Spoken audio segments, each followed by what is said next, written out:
Evening, everybody. I didn't do that surprised look tonight. That's maybe on this extra because I'm already a little bit, only a little bit cut. Perfect. Christmas is upon us.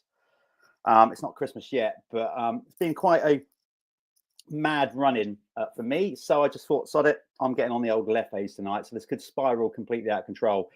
Anyway, listen, we're going to get our guest in for tonight. He's on the fly, excuse the pun. He wears the kit, and he's on the run somewhere from Spain, sat in a van, taking my job as man in the van with his trusty mechanic, Luke. Mr. Conrad Mewse, looking all incredibly, almost Hollywood, I have to say, in that lighting, that little light above your head in the van. Got the old professional spotlight set up and everything in it. You have, haven't you? Yeah, you do look the part. The hair is, that's hair envy on my behalf. Obviously, I'm just, wish I could have hair like that. Used to. Mate, how's it going down there? Thanks for popping in. Obviously, I know you're a busy bloke and you're actually somewhere parked on a lay-by in Spain somewhere, which sounds quite shifty. Where exactly are you and what are you doing? Yeah, just on the move over here in Spain. Getting some good work done ahead of the season approaching. It's all been going well. So, it's going good. Honestly, I can't complain. We've had no hiccups. The most Arenacross prep I've ever done in my career. So, I said going into this year that I would put 110% into it. It's obviously the one championship that I haven't managed to wrap up yet. So, we're going for it this year and, next year, as I say. And, we're putting a lot of prep in. So, it's all going well out here. Been out here for the whole of December, go home for a week for Christmas, and then back out here for the whole of Jan again in between Arenacrosses and things like that. So, prep's in full swing now. For those who've never watched these, of course, you've got the opportunity to ask Conrad some quick questions. We're not going to be staying too long because, as we just said, Conrad's a busy bloke. So if you want to get some questions over, if you're watching on Facebook, just type the comments there, pop up on the comments box here in my little studio, as they will if you're watching on YouTube. If you're watching on Instagram, I can see the comments, but I have to keep going back to Instagram to find them. Okay, so if you want to do that, you are taking it much. It's a championship. It's an ACU British Championship, and you've won a fair few of them now, but not that one. So I understand why you want to take it serious, want to get that title, and of course you've come close. Not so much previous year with that ridiculous freak foot injury that was just. You were literally. Was you riding? Did I read somewhere that you were riding to the track? It wasn't even on the track that you did it, or was that? No. It was in qualifying. I was putting a good lap done last corner. It was in Belfast actually, and there was a couple of ruts in the berm. Was kind of losing my balance coming out, but not enough to crash. Was just kind of losing my balance in the rut a little bit, and went to kind of like dab my foot a little bit, but my foot went under the foot peg, and just crushed my ankle and my Achilles. So it was weird. Didn't crash, still jumped the finish jump, landed, and I kind of knew something wasn't right, so just rode straight back to the paddock. But it's such a freak thing. Obviously, I never even crashed. Didn't make one mistake that year in Arenacross at all, and it was just that little thing. But it happens. It's all part of it. You get ruts on a motocross track. Could happen on a motocross track. Practice day. It could have happened anywhere. It was just one of those things that happened. Quite a long recovery from that actually. But I was quite bummed that I had to sit out and watch the rest of the series. I thought there was a possibility that I could make it back for the final round, but unfortunately, it was a little more difficult than what it first looked. So unfortunately didn't get it done that year, but putting in a lot of prep ready for this year. There's just as we're talking, there's a few comments coming in on Instagram Live now. You might know some of these people. I don't know everybody. Now, where's he gone? Who do you know? An Ollie_Loxton 28. Yes. Right. And I get this. I get the reference to this. You'll have to explain it. He's just simply put up the mallet. Enlighten everybody what that means. That's our hometown. I went to school with Ollie. He's a good lad, and that's our hometown, Shepton Mallet. I was born and bred, so you'd never tell with that accent. No, a lot of people say that they can't tell from that. No, I'm joking. I'm born and bred Shepton Mallet, and taking that town to big places at the minute. So hopefully we can continue. Another comment here from MX's life_photography. They've just simply asked, Conrad, who do you think is going to be your biggest competition in Arenacross? I mean, I don't like to single anyone out. There's a lot of good Arenacross riders there. And as well, there's there's so many good riders which are specifically good at that thing, you know. Obviously you got Dean's coming over, is going to be good. He's used to it. You got Tommy again, Jack Brunel, reigning champion. You got the Bayliss brothers, they're good at it. The Greedies, they're good at it. There's so many people that's good at Arenacross, you know, and it's just a kind of, it's not really like anything else. And I know that you can do as much practice as you like and things like that, but once you get there on the night, it's completely different. And I think that that's why you've got such a good variety of riders doing it. And yeah, I'm just looking forward to getting in the mix and hopefully being one of those names that can mix up at the top. I've got no doubt you will. Mark Gain is simply called, I don't know if he's referring to me or you with that, or himself. Rocket Man. See, was it Ben Rumbold? Oh, I've heard this. I've heard you called this at some point this year, and I don't know who called it. So this is why I wrote this little banner to put up. Yeah. Because there you go. I heard, I probably in a rush misspelt that, probably. Yeah, somebody called you a missile this year, Mewse the Missile. Did I hear Ben Rumbold calling you that? Quite right too, because you put together a hell of a season. I know you didn't win the British Championship and you really wanted to, but let's be honest, mate, you took it up a peg this year. There was no doubt about that.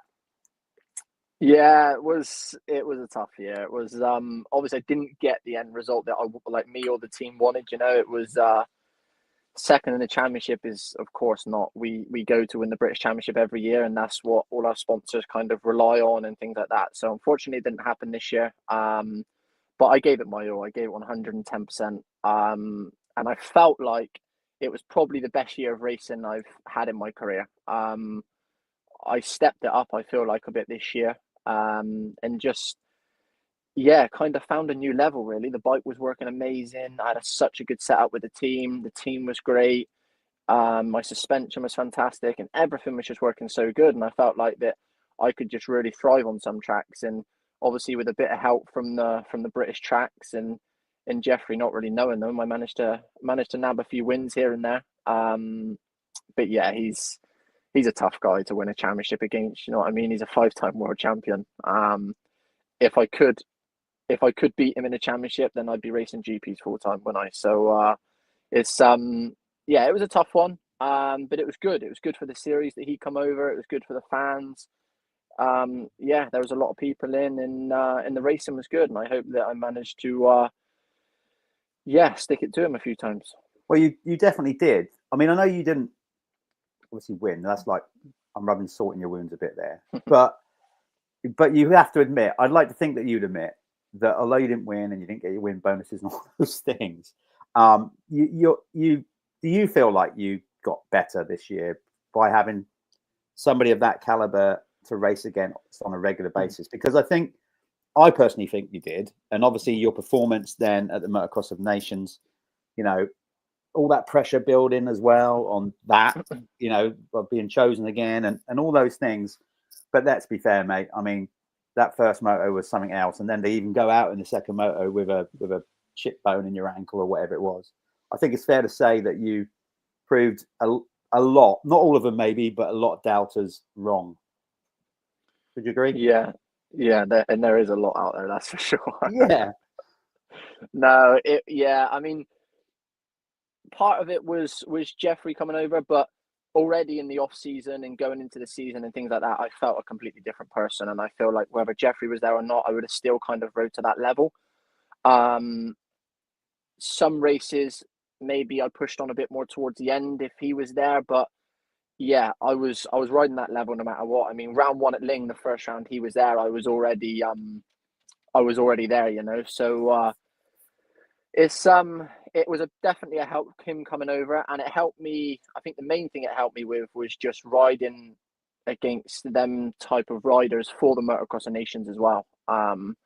Motocross of Nations, obviously you had a lot more riders in the mix, but I kind of felt a bit more at home, I suppose. Obviously it being the home nations as well was a big part of it, but yeah, I felt a lot more at home lining up at the Motocross of Nations than than I have done in the past in the GPs. Well, fingers crossed. Obviously, you'll be lining up at Ironman for next year's one. Maybe you might even be racing Ironman before that. I mean, obviously we hear these rumblings in the industry that potentially you'd like to go and try a hand at maybe an AMA round or a couple. Is that something that's realistic? Is that on the cards, or can't you say? Yeah, definitely. I mean, I don't want to say too much. I mean, obviously, I'm in talks with the team and things like that. But AMA outdoors is definitely something that I would like to tick a few off. I know it's very difficult with how far it is being away, and you've obviously got so many races over here. But yeah, AMA is definitely something that I would like to go and do, whether it be in 2025 or not. We're not 100% sure yet, but I will 100% be over there doing a couple of rounds in the future. Good. I'm very excited about that. Let's get back to Arenacross then. As you said, you've been training, gone off to Spain, quite rightly so. Problem we've got with Arenacross in the UK, we want to get more people in it. Trouble we have at this moment, until we build more tracks and maybe find somebody that's going to build an indoor facility in the UK. Of course, it's hard to train for, but you've had a track built. You've had an Arenacross track built at your place. Yep. So before you went to Spain, how was that going with that? Who built the track, by the way? Who yeah, it was good. It was money well spent, actually. Barkley built the track, and I've not managed to get on it one day. So yeah, but you will do at some point. It's been a good investment. That has been a really good investment. But would you agree? Like, although it's a different thing, every so often, like jumping on that, do you find that it kind of hones your skills a bit for certain elements of motocross? Yeah, definitely. I think that for me to have that Arenacross track there, even when the Arenacross series is over, during the motocross season, I will dip in and out of it, because it's so good for bike skills, it's so good for technique, it's so good for timing. And as a rider, I quite like to, as you see in the sand and hardback things, I like to play about with the bumps a lot. I like to jump bumps and a bit of a wheel tap here and a wheel tap there. So, I mean, that's coming from that kind of riding. I think that ever since I was a kid, and I have my track since 9 years old, we've always had triples in there. We've always had rhythm sections. We've always had kind of supercrossy sections. So I think that maybe like that's one of the reasons that I gelled to Arenacross really well as well. I think that because I've always kind of practiced on that sort of stuff. And yeah, like I said, I will be dipping in and out of it even when the Arenacross series is over, because obviously the last round being, well, it's a bit later this year, but being in April. Yeah. It's a long way to wait till the next Arenacross, and I miss it. It is after that. So that's obviously a problematic thing, but I think it's worth the wait. The fact that fingers crossed, obviously you'll be in a position to, we'd like to hope, qualify to go to Abu Dhabi. I mean, from that standpoint, from a British rider, you've set your stall out. You've said that you're not really interested in riding GPs for numerous reasons. One of them, of course, is the financial implications. So the Arenacross, must be for you, I guess that's why you're doing it, a welcome addition, because of course it's good money. I mean, it's obviously like prize money compared with motocross seasons, what we've got in the UK. So it's a big thing. And I guess would you think that for the UK, like America, if we can start getting them synced up, it's going to be good for the sport in general? Because I know the ACU have worked really hard with Matt and Paul Irwin now to try and get some synergy going between the two, so we can have that American thing where you guys do indoors at the start of the year and then outdoors. Do you think it's a positive thing all around? Yeah, 100%, definitely. I think that it's a no-brainer for me, really. I mean, you keep seeing all these podcasts about people talking about MXGP and that now. Like, yeah, from the actual federation, if you win an Arenacross, you get more money than winning a world championship, unless you're on a manufacturer's deal. Like, and that's how it is, and that's why I think that people are kind of drawn away from the GPs a little bit. But from an Arenacross point of view, I think that for me, it's a no-brainer. It's one of my main contracted races and series even.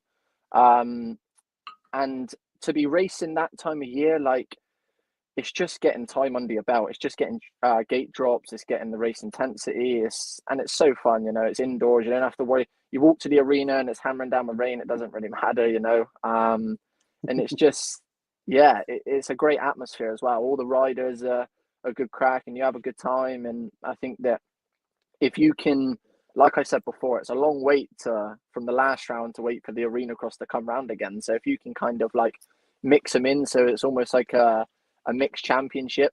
Sorry, we got a bit of That's all right. occasional Luke needs to open the door. He needs to open the door, Luke. Let light come back on. He's not doing his job makeshift properly, studio. Is he? Yeah, no. There you So go. yeah, Hollywood lighting went off. If you could tie it in as well, and kind of, it would be nice to make it almost like you said, like a bit of an SMX. Like you have like the kind of super motocross thing, and you have the overall points, and that way it's like it's a must that you have to race this series at the start of the year. And I don't know, to be honest with you, I don't know why more people aren't doing it anyway, because it's an absolutely no-brainer from mine and the team side.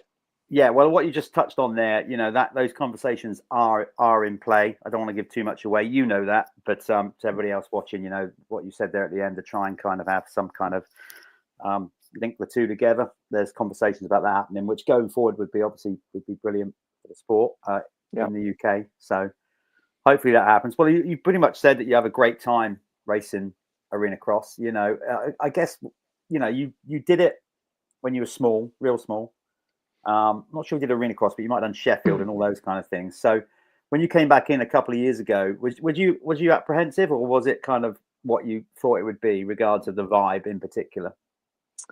I mean, from the riding and training side of it, it was a lot worse than I expected, to be honest. I thought I'd been a bit better at Arenacross than what I was. I remember my first day out in Spain on Arenacross at Golf MX. That didn't go too well. That was we had a couple of photographers there, and I'm pretty sure that they've got some good photos that they could leak of me going through the whoops and things like that. So that didn't go too well. But the actual Arenacross series itself, like the atmosphere and things like that, like it was way better than I expected. Like I didn't really know what to expect, and I think that the year that I first, obviously it's been so good for years, but the year that I first done it a couple of years ago, I think that was the first year that you kind of had the top British Championship motocross riders doing it as well, I believe, wasn't it? Right. Yeah. And I think it was so good, you know, like obviously it was British only back then. We were all in the same boat going into it. No one really, like, we were all trying to help each other even jump a triple. And it was like, you never get that anywhere else. Do you know what I mean? Like in motocross, in the holding pen, you can hear a pin drop where no one talks to anyone. Yeah. And that's the atmosphere really. But in Arenacross, like in between, you're walking over to people with your gear on, you're chatting away, like, and it's a good kind of atmosphere. You can go out in the stands and watch all the amateurs during the day and things like that. And I think that, like, as a spectator, to go to one of these races it's absolutely amazing. And it's like, is it a different buzz as a racer, you know, when you obviously the outdoor sports, motocross change, you know, that's just how it is. We don't get the numbers we used to in the obviously the 70s and 80s at a race meeting. It's not getting any easier, of course, to run events, but you're riding of a generation, not GPs as such, a British Championship, where, you know, the number of fans as you know, we still get a healthy crowd, but it's not like rammed, is it? Like a Nations or a GP. So when you line up for Arenacross, do you feel that? Do you feel that energy of actually more people watching you? Yeah, it's unbelievable. Like, obviously, like I said, I've never really, back then I was too young to realize it, but I've never sat on the start line and just looked up at the stadium and there being like so many people just watching over that circuit, you know. And I think that is just, the adrenaline in that is ridiculous. And I think that I've not personally felt anything like it. It's completely different to any motocross race. I mean, don't get me wrong, I like the 30 minutes plus 2 races. That's my kind of thing. I like that sort of stuff. But at the same time, these short, intense kind of races perfectly fits into my program, because that's that time of year, that's what I do really anyway. So I mean, to be behind the gate and be in that atmosphere and things like that is just a bonus on top. But yeah, I can't hype the series up enough, and I think that for you to actually understand it, you have to come along to watch and watch all of us kind of top riders go at it.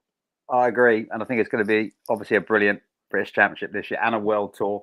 You know, like I said, we're taking you guys out to Abu Dhabi, and what an experience that will be as well. They're a long weekend, hard riding, but I'm sure maybe not so much, because you've got a motocross season to carry on with. But I can guarantee that all the AX staff, when the Abu Dhabi final is done and dusted, it's game on in the bar afterwards. Yeah, I'm Maybe sure not so it much will for be. you, but it will be No. for us. Just going to sign off with this because this is a lovely message from Ryan Davis. There you go. There you go, Conrad. This is the kind of thing. As a little kid growing up, when you had riders that you aspired to, see, then it comes round full circle. You see, there you go. You're his inspiration. He broke his femur a couple of weeks ago, and he's hoping to get to the Arenacross event. So if he does, maybe he'll get the chance to catch up with you. I'm sure you'll end up signing his cast if he's in one, and all those. Yeah, kind no, of things. definitely. I appreciate messages like that. You know, that's what. Yeah, there's not many of them about these days. No. You know, these motocross fans that are actually kind of have your back and loyal like that. So, yeah, no, I appreciate your message a lot, Ryan. And yeah, if you're at an Arenacross, feel free to pop over, and I'd like to meet you definitely. That'd be cool. Right, we're signing off. What you doing for the rest of the evening now? Have you already eaten? What's the plan for a pro rider and his Maverick sidekick practice mechanic? I mean, I what's gonna can't happen? talk from my mechanic side because yeah, he does different every day. He's a lunatic, but I know that. from my side, yeah, head back to the place now where we're staying. I've had some food and all that, so head back to the place. Bit of stretching and mobility, and then get an early night ready for a big day again tomorrow. You riding again tomorrow, yeah? No, I have a training day tomorrow, so Right. I have quite a busy. I'm also on a physical training camp out here, so I'm doing a bit of both at the minute. Right. So got a big training day tomorrow, and then back on the bike Sunday.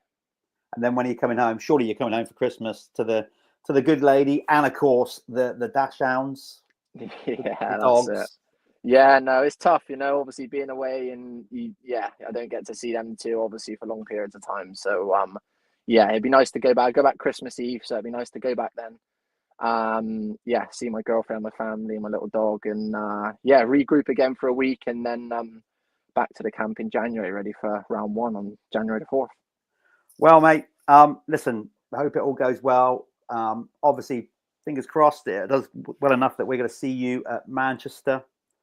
Really looking forward to it, where you can go bar to bar again with Tommy, with Dino, obviously, you know, Marty Bart, Jack Brunel, reigning champion, all those things. Really looking forward to it. Yeah. So we'll let you be. Have a great Christmas, mate. All the best to all the family, and to you, Luke. Just get Luke to stick his head in so people can relate. Luke, stick your head in. I want to see you. Yeah, come Here on, he Luke. is. You'd have recognised that lunatic. There you go. Here's the man behind it all. Is the man behind it all. He's training. He's mechanic, training partner, and everything. This camp. Well, you know, obviously we've seen him on some of Tommy's vlogs and stuff, and Billy Askey's vlogs. I mean, the kid can ride. In fact, you know, I think it's a wasted talent. He might be good at turning spanners, but I still think there's time for an illustrious motocross career for that lad. He's definitely safer turning spanners, I'll tell you that. Yeah, he definitely is. He definitely is. Right, you two goons. You go and do your thing down there in Spain, and I'll see you on January 4th, all right? Thank you very much. See you later. Cheers, Conrad. Thanks for your time, Bye-bye. mate. See you later. There you go. There goes Conrad. It's always good catching up with riders, and that's what this extra is all about. We're just going to keep popping these up when we can, just catching up with riders for little impromptu conversations. Industry people as well. So we do that, a lot more of that.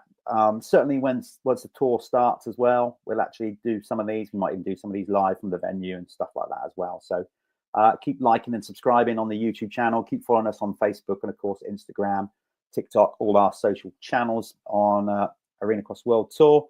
Right, that's me done. The beer is just lovely sweeping over me now. So I've got another one on the go. I shouldn't condone such things, but it's Christmas, so I don't care. So I'm going to go off and drink another cold one of them and have some nice fajitas. Listen, we're going to see you again on Sunday. Yeah, Sunday is the next time we're going to be doing one of these. I think we're going for 7 p.m. Keep an eye on social media. We confirmed that, but I think 7 p.m. on Sunday, where I'm going to be speaking to the pretty much the entire Apico team, Apico Honda team that are racing the Arenacross. So that's actually team manager Dylan Brown, Marty Bart, and Tom Grinshaw. So if you're not doing anything Sunday evening around 7 o'clock, log on and we'll catch up with those cats as they are getting ready for the Arenacross as well. So until then, Have a great weekend, and I'll see you again on Sunday. Thanks for watching.